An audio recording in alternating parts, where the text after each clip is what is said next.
Good evening सभी विद्यार्थियों का एक बार फिर से स्वागत है आपकी अपनी कक्षा हिंदी। और हिंदी है कक्षा 9th की, तो 9th की हिंदी में आप सभी का स्वागत है। और हम पढ़ रहे हैं क्षितिज का द्वितीय पाठ, और क्षितिज के द्वितीय पाठ में हम राहुल सांकृत्यायन द्वारा रचित लहासा की ओर यात्रा वृतांत पढ़ रहे हैं।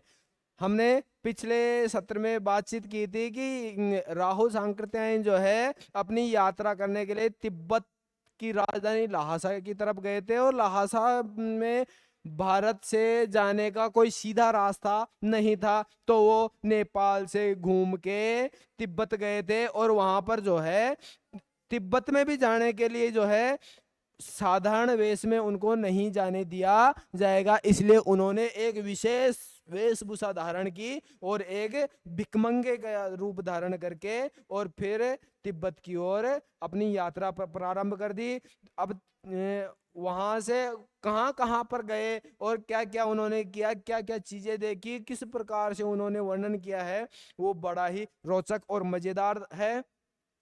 इसमें जो है उन्होंने कई शब्द इस प्रकार के लिए हैं जो चीनी भाषा के शब्द हैं। चीनी अब चीन देश के कई गांवों का इसमें वर्णन किया गया है जो चीनी भाषा में दिया हुआ है ना। अब वहां के गांवों को जो है हिंदी में भी ट्रांसलेट करेंगे तो वो चीनी भाषा की तरह ही दिखाई देंगे और हमें उनको चीनी भाषा की तरह ही पढ़ पाएंगे। इसलिए हमें चीनी भाषा के कुछ शब्दों का भी अनुभव हो जाएगा, ज्ञान हो जाएगा। इसके साथ में उन्होंने कई शब्द ब्रज भाषा के भी इसमें डाले हैं, तो बड़े ही भाषा की दृष्टि से भी बहुत ही रोचक कहानी है, और उनकी यात्रा व्रत के अनुसार भी बहुत ही रोचक कहानी है। वहां के विदेशों में किस प्रकार का जो लोगों का आव भगत की जाती है, स्वागत किया जाता है, सहयोग किस प्रकार से किया जाता है और किस प्रकार के लोग वहां पर रहते हैं,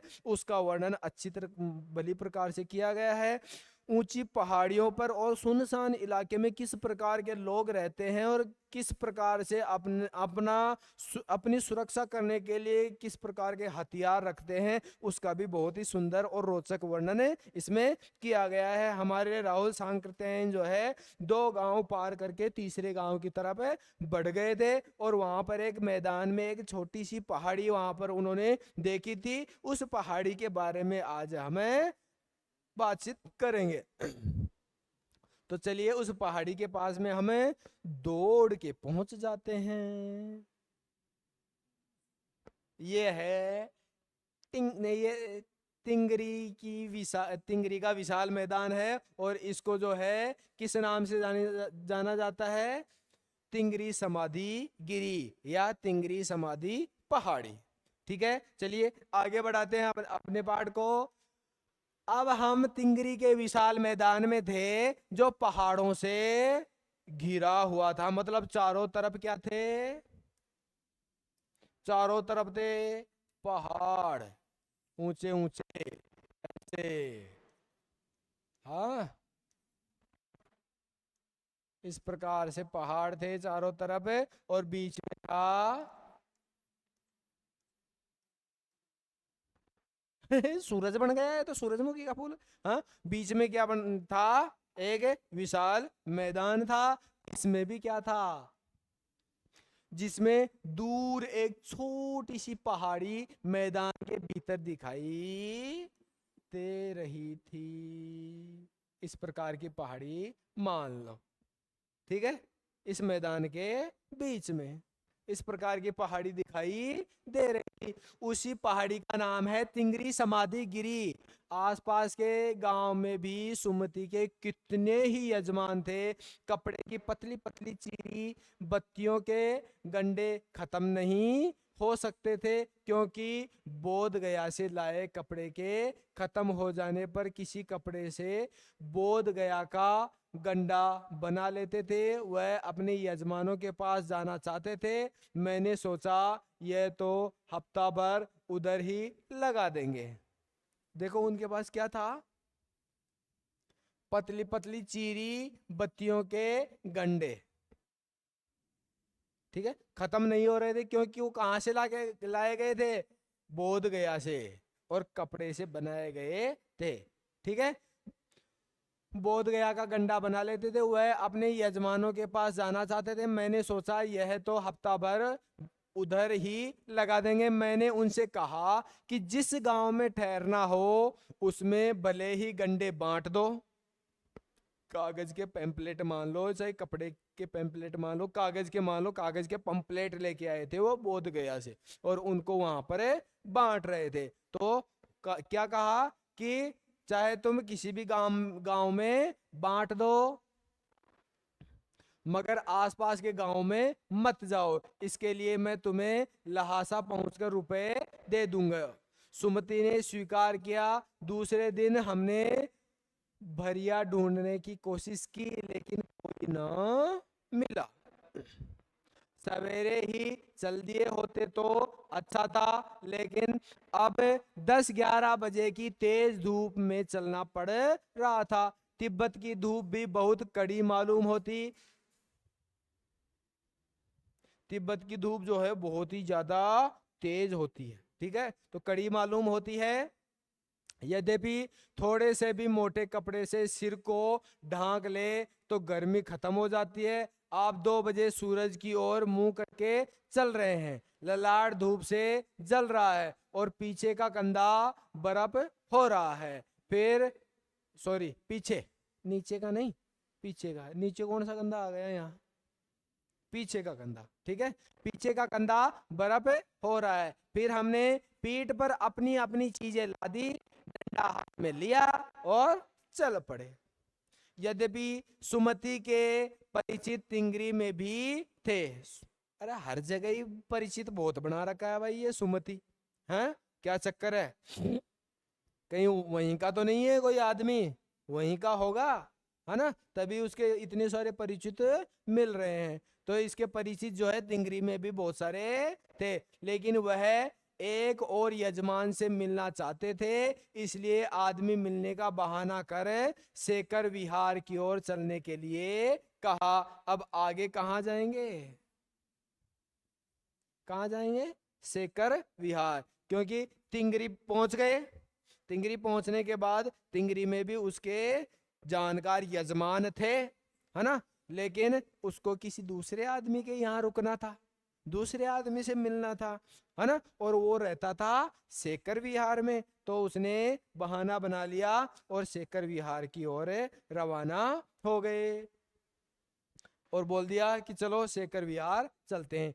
तिब्बत की जमीन बहुत अधिक छोटे बड़े जागीरदारों में बटी है। इन जागीरों का बहुत ज्यादा हिस्सा मठों विहारों के हाथ में है।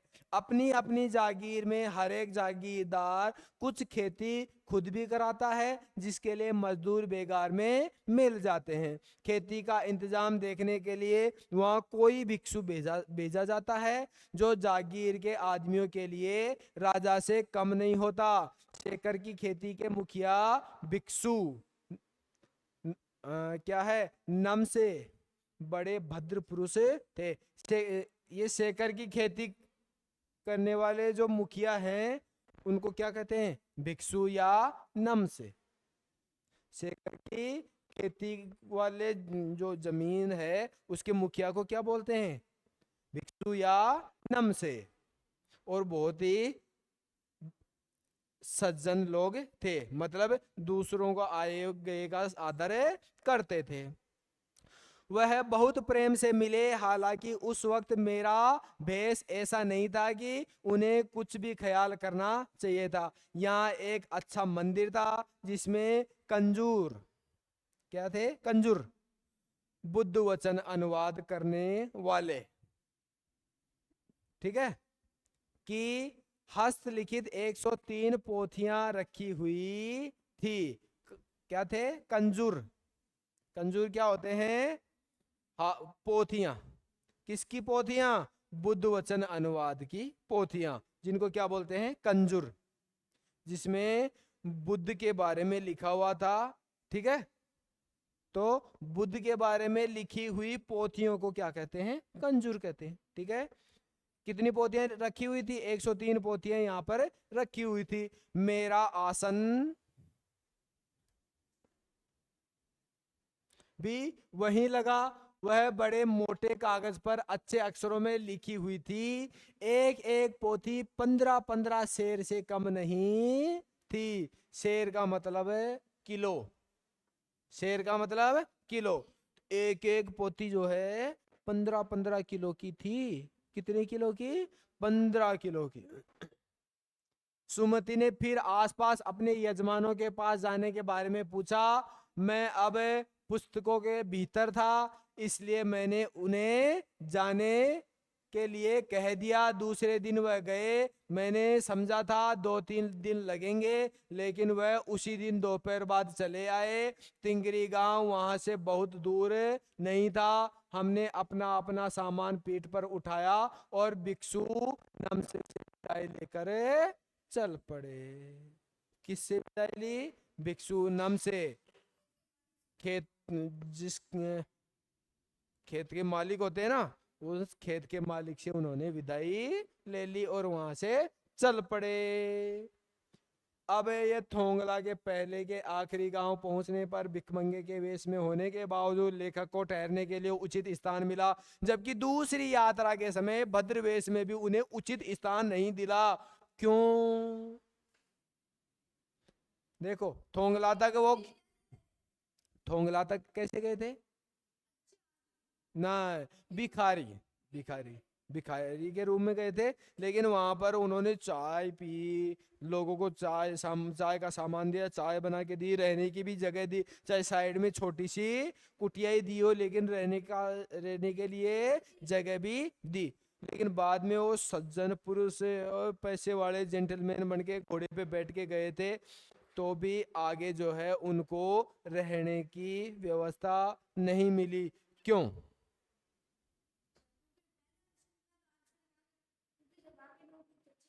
वहां के लोग अच्छे थे, ठीक है। आगे दूसरा गांव पड़ गया, और वहां जो है स्थिति किस प्रकार की थी?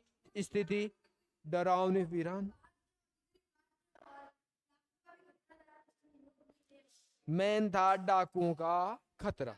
डाकुओं का खतरा। और लोग जो है एक दूसरे को शक की नजर से देखते थे कि क्या पता ये हमें लूट लेगा, है ना। और ये थे अनजान, और अनजान के ऊपर वैसे ही विश्वास नहीं किया जाता है, इसलिए इनको खाने पीने के लिए और रुकने के लिए कोई जगह नहीं मिली। उस समय के तिब्बत में हथियार का कानून न रहने के कारण यात्रियों को किस प्रकार का भय बना रहता था? हथियार रखना है कि नहीं रखना है, कोई कानून नहीं था। तो सब लोग क्या रखते थे अपने हाथ में? हर किसी के बंदूक, हाथ में बंदूक थी। तो छोटे मोटे झगड़े में, कहा सुनी में ही, तो हर किसी को अपनी जान का डर बना रहता था। आगे देखो। लेखक लेखक लंगकोर के मार्ग में अपने साथियों से किस कारण पिछड़ गया? बताओ। घोड़ा जो है कड़क कड़क कड़क, सूना घोड़ा था रे, ठंडा घोड़ा था, है, धीरे धीरे चल रहा था और वो पीछे रह गया। आगे। लेखक ने शेखर विहार में सुमति को उनके यजमानों के पास जाने से रोका, परंतु दूसरी बार रोकने का प्रयास क्यों नहीं किया?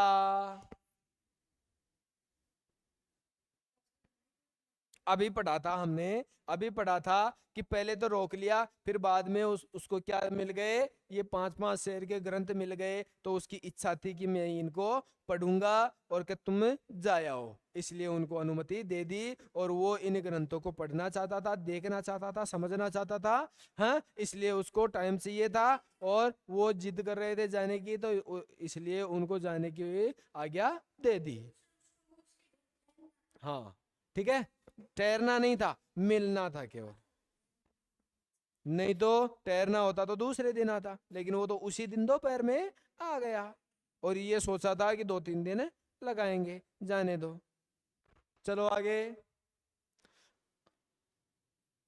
अपनी यात्रा के दौरान लेखक को किन किन कठिनाइयों का सामना करना पड़ा? हाँ।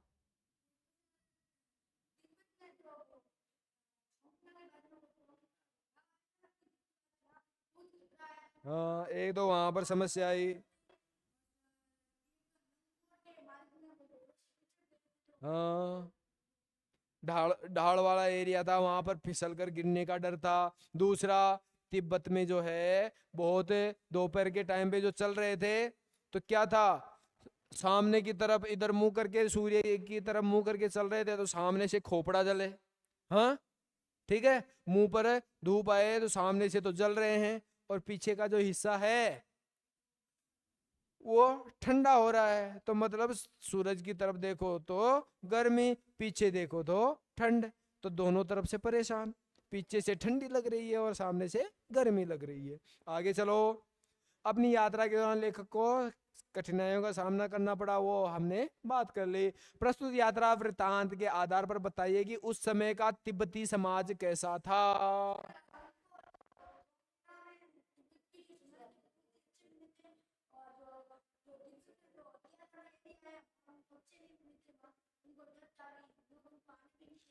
तो हर एक जगह पे परिस्थिति के अनुसार लोग रहते हैं, जिस प्रकार की परिस्थिति होती है वहां के लोग भी उसी प्रकार के हो जाते हैं।